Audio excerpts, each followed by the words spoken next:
ज्या माणसाला सगळं गाव घाबरतो त्या माणसाची माझ्यावर श्रद्धा. आणि कोरोनाच्या काळात तो माझ्याकडे आला आणि काय म्हणला माहितीये, बाबा मला तुमच्या हातानं बोर घ्यायचा आहे. बोर कळतो ना तुम्हाला पाण्याचा?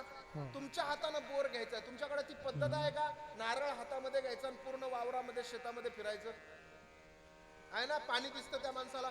तो मला म्हणला महाराज तुमच्याच हातानं बोर घ्यायचा आहे. मी म्हणलं मला पाणी कळत नाही बाबा. तो म्हणला नाही नाही महाराज माझी तुमच्यावर श्रद्धा आहे. मी म्हणलं ठीक आहे पण मला पाणीच कळत नाही.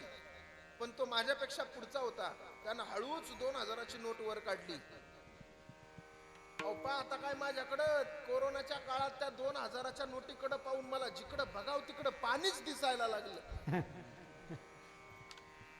महाराज मी हातामध्ये नारळ घेतला, त्याच्या रानामध्ये शेतामध्ये गेलो आणि सगळीकडे फिरलो आणि एका जागेवर टाकून दिला. म्हणलं इथं बोर घे, काळजी करू नको. महाराज त्यानं बोरची गाडी लावली.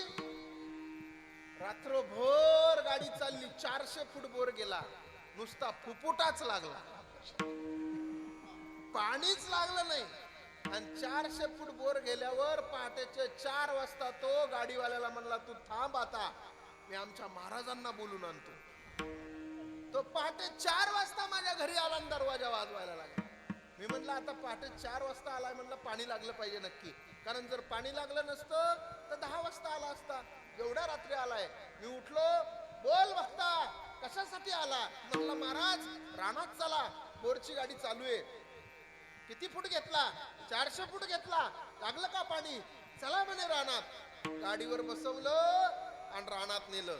बोरच्या जवळ जवळ जायला लागल्यावर माझ्या काळजाची ठोके धडा धडा धडा धडा वाढायला लागले. त्यानं जवळ गेला आणि बोरच्या जवळचा फुफुटा घेतला आणि माझ्या कपाळाला बुक्का लावला. म्हणला पुन्हा कोणाला पाणी सांगू नको. विचित्र काम आहे. विश्वास नावाची गोष्ट यात राहिली नाही जगामध्ये. म्हणून मी नेहमी सांगत असतो महाराज आपण प्रत्येकानं आपल्या जीवनामध्ये माणसं जोडत असताना, ऐका वाक्य फार सुंदर आहे, आपल्या जीवनामध्ये माणसं जोडत असताना 2 प्रकारची माणसं जोडायची. एक तर आरशासारखी, नाहीतर सावलीसारखी. कारण आरसा कधी खोटं बोलत नाही आणि सावली कधी साथ सोडत नाही.